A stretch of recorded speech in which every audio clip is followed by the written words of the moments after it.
Assalamualaikum warahmatullahi wabarakatuh.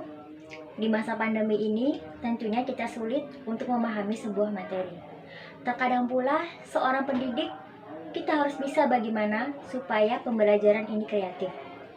Dengan jarak jauh, kita bisa melalui media pembelajaran dengan web atau WhatsApp group, bisa juga dengan Zoom, dan juga Google Classroom atau video pembelajaran melalui YouTube yang dibuat oleh para guru. Baik, di sini saya akan membahas mengenai materi teks LHO. Ada yang tahu apa itu teks LHO? Teks LHO adalah teks yang mengemukakan fakta-fakta yang diperoleh melalui pengamatan dengan bertujuan untuk memberikan pengetahuan atau informasi yang sejelas-jelasnya kepada para pembaca. Jadi, dalam teks LHO ini tidak boleh menggunakan imajinasi, namun harus juga dengan sesuai fakta-fakta yang ada. Nah, anak-anak, itulah pengertian dari teks LHO. Teks LHO ini memiliki pembagian seperti fungsi teks LHO, struktur teks LHO, dan kaidah teks LHO. Kita bahas satu persatu supaya lebih paham dan mudah dipahami. Kita beralih ke fungsi teks LHO. Fungsi teks LHO ini tergolong ke dalam jenis teks faktual. Jadi, dalam teks LHO ini, teksnya yang bersifat faktual, tidak boleh menggunakan berimajinasi.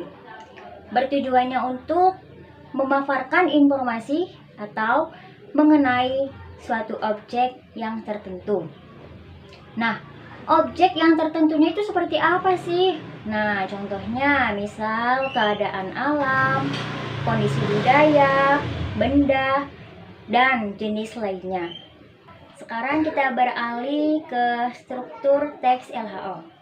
Struktur teks LHO ini terbagi menjadi 3 bagian. Yang pertama ada definisi umum, yang kedua ada deskripsi perbagian, yang ketiga ada deskripsi manfaat. Apa itu definisi umum? Definisi umum adalah objek yang menjelaskan apa yang telah diobservasi, baik berdasarkan karakteristiknya, keberadaannya, kebiasaannya, pengelompokannya, dan aspek lainnya. Contohnya, makhluk di muka bumi ini dapat dikelompokkan atas persamaan dan perbedaannya, baik berdasarkan kehidupannya, karakteristiknya, dan sebagainya. Nah, itu contoh dari definisi umum. Yang kedua, deskripsi perbagian. Deskripsi perbagian ini menjelaskan aspek-aspek tertentu yang telah diobservasi. Contohnya, makhluk di muka bumi ini diklasifikasikan menjadi 2 kelompok. Ada benda hidup dan benda mati.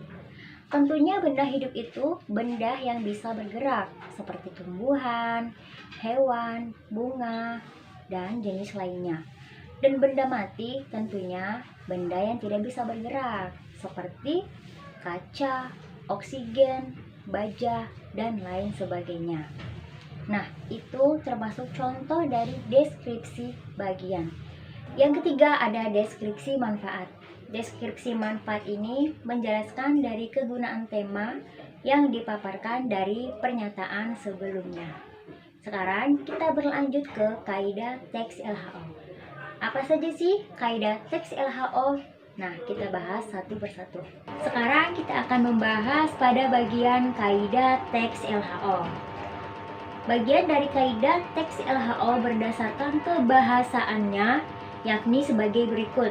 Yang pertama, banyak menggunakan kata benda. Nah, kata benda ini seperti gunung, sungai, peristiwa banjir, peristiwa budaya, dan semacam lainnya. Itu termasuk dari contoh kata benda.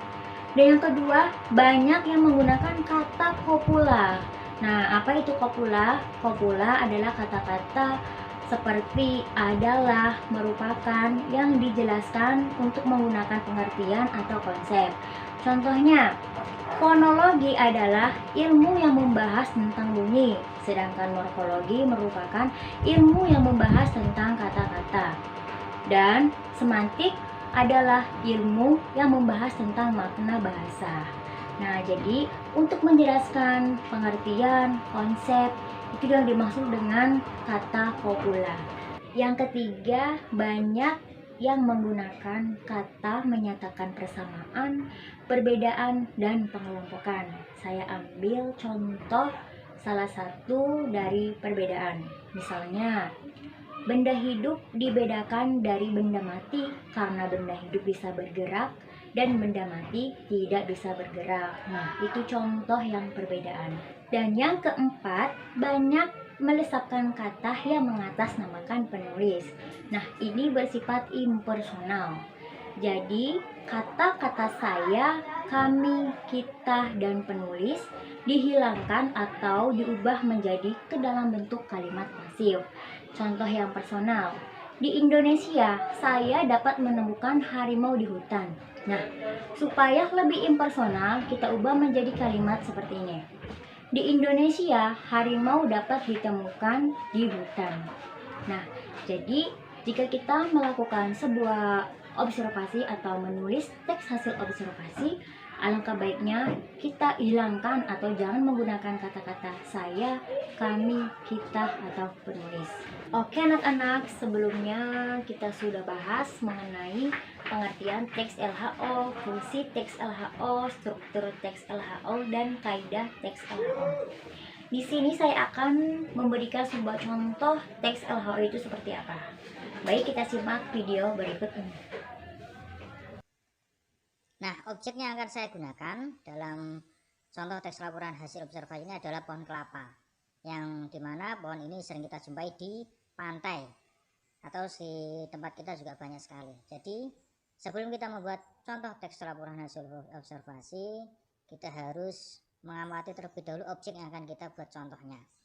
Yang saya akan gunakan atau saya berikan contoh ini adalah pohon kelapa.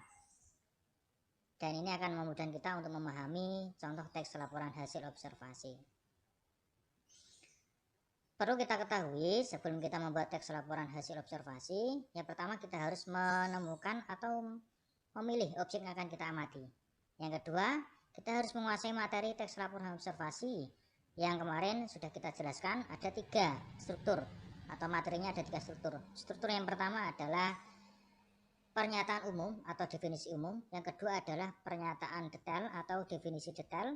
Yang ketiga adalah pernyataan manfaat ataupun kesimpulan atau penutup. Ada 3, ingat-ingat. Kemudian baru kita buat kerangkanya yang kita masukkan ke dalam 3 hal tadi. Kita masuk ke contohnya. Struktur teks laporan observasi atau contohnya. Yang pertama tadi mengenai objeknya pohon kelapa, definisi umum. Pohon kelapa atau Cocos nucifera atau disebut juga pohon nyur merupakan tumbuhan palem yang berbatang tinggi, tingginya bisa mencapai 3 meter. Buahnya tertutup sabut dan tempurung keras. Dalamnya terdapat daging yang mengandung santan dan air. Kelapa adalah sebutan dari nama buah yang dihasilkan tumbuhan ini. Kelapa menjadi tumbuhan serbaguna karena dimanfaatkan semua bagian oleh manusia. Karena banyak manfaatnya, maka tunas kelapa dijadikan sebagai lambang pramuka di Indonesia. Tumbuhan ini diperkirakan berasal dari pesisir Samudra Hindia di sisi Asia. Namun sekarang sudah menyebar luas di seluruh pantai tropika dunia. Ini untuk masuk yang struktur yang pertama atau definisi umum. Kita masuk yang kedua, masuk di perbagian atau deskripsi perbagian atau definisi bagian. Akan kita jelaskan secara detail bagian-bagian dari pohon atau objek yang kita amati tadi. Pohon kelapa, bagian-bagian dari tumbuhan ini adalah buah kelapa, batang, pelepah, dan akar. Buah kelapa terdiri dari kulit luar, sabut, tempurung, kulit daging, daging buah, air kelapa, dan lembaga.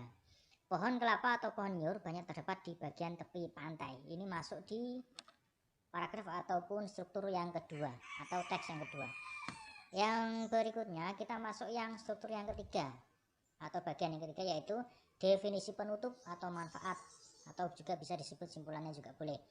Nah, ini para dokter gigi juga meyakini bahwa kelapa bisa mencegah gigi berlubang, sedangkan batang pohonnya sangat bermanfaat untuk pembuatan janur, pembungkus ketupat, dan masih banyak lagi. Ini masuk ke struktur yang ketiga.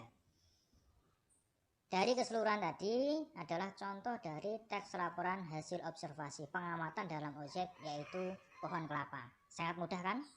Jadi dalam membuat teks laporan hasil observasi, kita temukan objeknya terlebih dahulu, Kemudian kita buat kerangkanya 3 struktur tadi, pernyataan umum, bagian, dan yang terakhir penutup. Baru kita masukkan isinya. Sekian untuk contoh hari ini. Terima kasih. Wassalamualaikum warahmatullahi wabarakatuh. Nah, itulah contoh video ilustrasi mengenai tentang teks LHO. Apabila ada yang kurang dimengerti dan sama sekali kurang paham, bisa kita sharing-sharing di WhatsApp group atau bisa melalui chat pribadi jika malu-malu. Oke, kurang lebihnya mohon maaf. Wassalamualaikum warahmatullahi wabarakatuh.